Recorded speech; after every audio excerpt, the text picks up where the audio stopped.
Disclaimer, the following video has been marked as not made for kids, and as a result may contain some of the following. Viewer discretion is advised.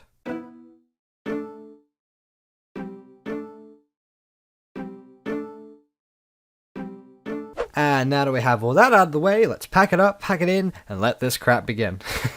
Enjoy you guys. Take care. Bye. Hi Sitsu, my fellow Salotus, it is I, Chaos, and welcome back to Boofie's Birthday Adventure. Now, as it turns out, I've actually played this game a little bit more recently, like even before doing this video. For anyone who hasn't followed me on Twitch, I did a stream of this game a few weeks ago, where I played through it and tried beating, firstly, the normal mode of the game, as well as trying out some of the other stuff like the custom mode, as well as giving the hard mode a try. The stream itself was amazing. Again, big thank you to everybody who came out and supported that. It was a really lovely night to play through that game and talk to you all.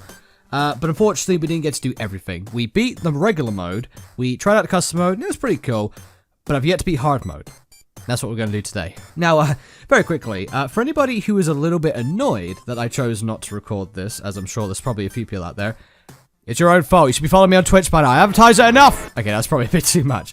Basically, in case you guys want to miss when I do stuff like this, please go and check out my Twitch. You know, I don't always do YouTube videos. My brand new schedule, my way I want to structure this channel, is that I will be doing less videos, but more Twitch streams. So in case you guys want to ensure you do not miss certain aspects like that, please go follow my Twitch. Description below, as per normal, yada yada yada. Anyway, game to play, let's go. Okay, so basically, the game is the exact same as normal mode. The only difference is that, well, there's two differences.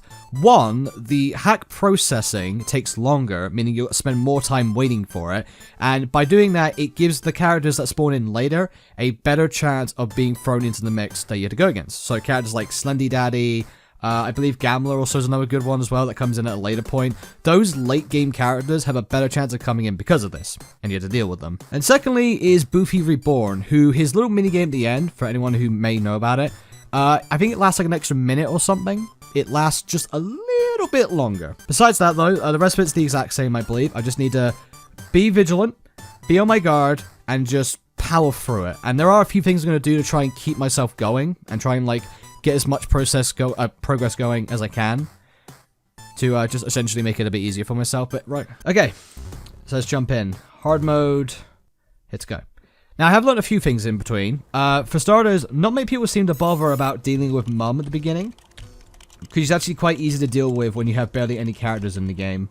So I'm actually gonna let her attack should she show up on the monitor, because turning off the power is a little bit slower, and it obviously means that I've got to completely stop the hacking process when that happens. From Florida! But it's Dad though, so I don't have to worry about him yet. I may forget a few things. Again, it has actually been a little bit of a time since I played this, but hopefully... Oh yeah, Williamson. You mustn't forget Williamson. Okay, cool. Now, the other thing to consider is actually regarding Delete Data Droid. Now, I initially thought this was like a character that punished you for being sluggish. Like, if you very sloppily tried clicking on the monitor but missed it, it was like a punishment. But as it turns out, it's actually, I guess that's Mum. It turns out actually you can use him to delete characters in the game, and there's like a certain list of characters you can delete with him.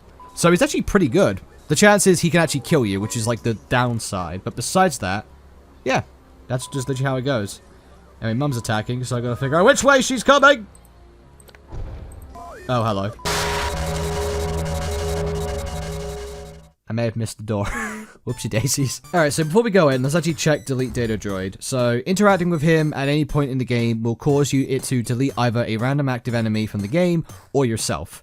He can delete Williamson, Gambler, Slendy Danny, the Lankies, Dorrigan, Tuffham, as well as Pickleman and Pighead Patrol.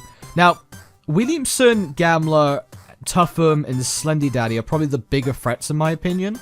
But Tuffham is probably the biggest one because he can actually let Williamson, Gambler, and Slendy Daddy attack you easier, because they can actually be stopped by the doors. Tuffham don't give no damns about the doors. He will just plow through those. So, I think when Tuffham appears, I'm going to try using it then to get rid of him. And either we get rid of Tuffham or Williamson, because Gambler and Slendy Daddy are late game, I believe. So, we're going to try going with that. Okay. We're going fine so far. Williamson should be going around to the other side now, or at least trying. Mum's back. Again, I'm going to ignore her. Processing, done. E, E, Q, F, X, X, Z, R, A, C, C, Z, A, Z, V, F. Shut that door. E, E, V, C, C, W. Is she going to come around the other way? No, she isn't. Cool. Oh, you can actually hear her. So there's actually like a sound cue regarding if she's still around or not. Delete Tuffham? Oh, I didn't get rid of Tuffham. Who did I get rid of? Oh, I got rid of one of the Lankies, I think. Lanky Lonky I got rid of, I think. Okay. So now I've used the delete data droid. Although we've only got this one left. Okay. Tuffham's gonna come through. That's okay. Very quickly shut those doors. X, C. Oh, Williamson! R, W, X, E, W, Q, Q, X, A, W, V, C, W. What? No, he's not in. Okay. The first time I did this, actually, Jay was surprised how well I did. I almost beat the game on my first try on that stream. Oh. Killer. Oh, God, and the gamblers are here. Oh, and you're there too. Hello. If you could bugger off, please. Thank you, buddy. S, E, F, A, F, E, B, Z, S, F, W. Oh.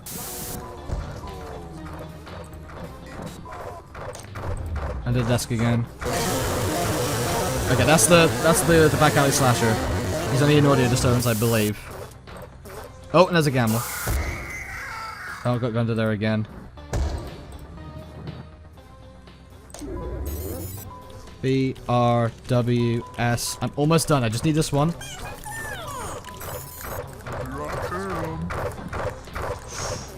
I'm surprised I got through that, actually. Bug off, please. Oh, God, Williamson's in. Oh, and Tufham's there, too. Bugger. Jesus Christ, like, it's so hectic in the late game. But honestly, I really like it. I think this game's hard mode is like a really cool take on just trying to increase the difficulty. Because it's not just, oh, we're going to increase the AI's, like, a spawn rate or something. It's not just that. The game makes it just slower. And by slowing the game down, you get to experience a time of the game where, in the normal mode, you may not get there. You may play the game well enough that you can just avoid past seeing the back alley slasher, Slendy Daddy, Gambler, you know, all those other characters. I think it's really cool. It's not just like the goddamn custom nights of Five Nights at Freddy's games. We just up the difficulty so Foxy attacks immediately and all that kind of stuff. Like, I like that touch. Rather than make it faster, you make the game slower, and the rest of it just plays the same. It's cool. I really like that structure. Anyway, about time to get my ass kicked again. Okay.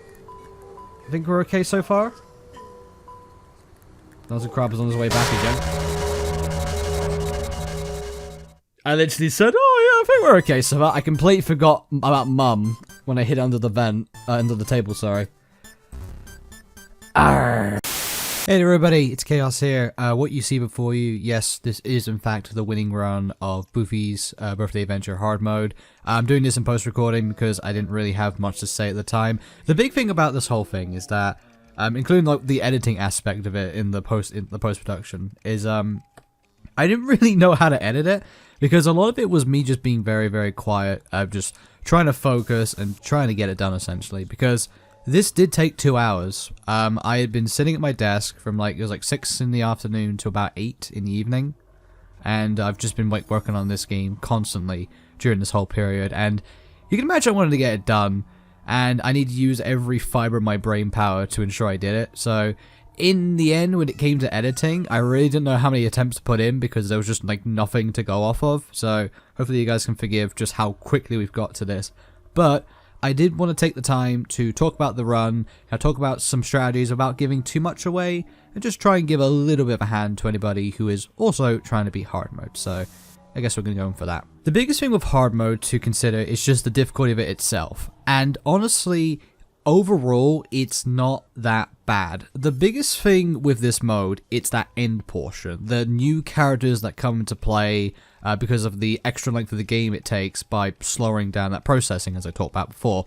That's what makes it difficult, because it's uncharted territory for one, so regarding timing and like when characters sort of like overlap and attack and stuff, it can get a little bit out of hand. You have no idea what it is anymore. But obviously, of course, second one, we got characters like Slendy Daddy and Gambler and the Back Alley Slasher. We got all these other characters now in the mix to make it a little bit more difficult, and they are by and far the biggest threatening characters of the entire game. So that in itself also makes it a much more tedious process. And most of my runs were during this time, because the first bit of the game is honestly, it gets pretty easy after a while. As soon as you get the rhythm of it, and you understand when characters spawn in and how like their spawns sort of relate to how much progress you can make, a lot of it really falls into place. Now, speaking of the hacking process, the other thing to consider with that is to really take your time with it. This is a game that obviously you want to get this done as soon as possible, and I've specified that a lot.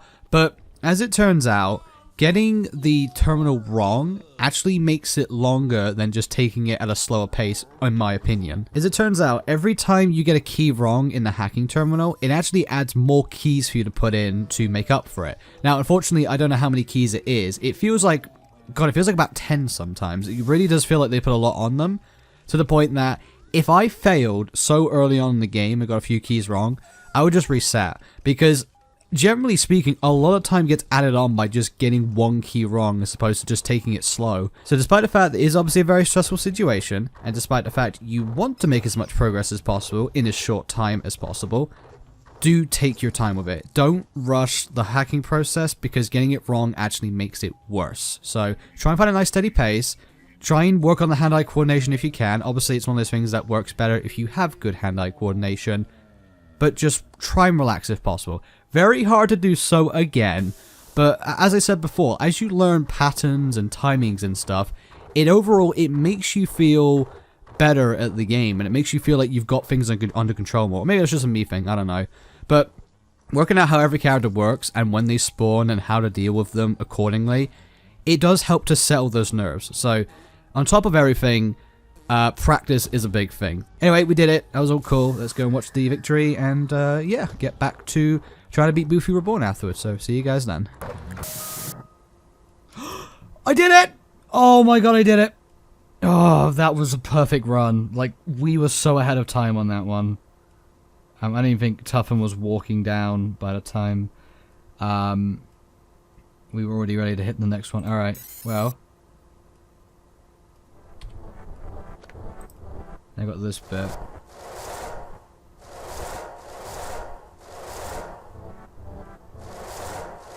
Stay gone! Stop hugging the goddamn closet.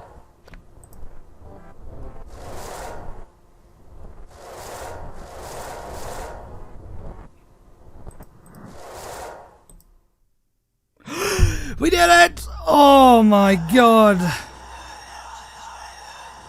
Okay, so that's all about reflexes there. But that bit in general is absolutely easier by a milestone than the actual game itself. It's just that bit just lasts a bit longer. I don't think the timing changes much regarding Boofie Reborn's activity, but oh, best ending. I awoke in my bed. The voice is silent. I guess it was all just a dream. No, there's no way it was that simple. I asked my parents how Grandma Elaine was doing, and they stared at me, confused. Come to think of it, I hadn't seen my Boofie doll in my bedroom that morning. That night, my dreams are peaceful. All was well again. Oh, they damn sure were. Were. I appear to have lost my ability to speak, but oh, yes! Hard mode is done. I don't think we've added anything else to, like, unlocks. I think it's still just the... Actually, let's check the extras, see if we've got some more stuff there. So those are just the extra bits of information. Sorry, those are the endings. Okay, so we still got the endings. Secret, memoir was never released to the public as it's too dangerous to risk anyone remembering it. If her memoir falls into the wrong mind, she may come back and fill the world with chaos once more. And then the other chaos realm was created in Artie's mind when Elaine planted the doll containing a piece of her soul into his subconscious at a very young age. By removing the memoir from his mind, the gods, demons, chaos realm inhabitants, and even Artemis himself ceased to exist in Elaine's stars. I'm assuming these are all based on the whole Chaos Realm saga, which may have had a lot of it come from Boofie's bunker. But to be fair, a lot of his games are connected with the aspect that, like, the characters come from the Chaos Realm. So I reckon I'll play a little bit more of Jay's other games to really get an idea of just the story there. I mean, Boofie's Bunker had so much story to it. Like, there's so much to do in it, and I've only got a little piece of it, because I haven't done everything yet, so... Yeah, there's lots to do in the world of MicroHorrorArcade, but, yeah, we'll get to that at some point, I guess. Anyway, regarding Boofie's Birthday Adventure, this is probably my favorite MicroHorrorArcade game to date. It's very small when you get to, like, learn about it. I feel like... I don't want to give a comparison to Five Nights at Freddy's here. There's obviously similar elements here and there, but it's not... Overall, it doesn't sort of retain the whole 12 to 6 structure. It's about the players doing as opposed to survival, essentially, right? And then obviously there's the doors as well, I guess. But besides that, you have a game here that I honestly love. Probably playing a bunch of those FNAF fan games has, like, got me interested in this, like, a lot more, because...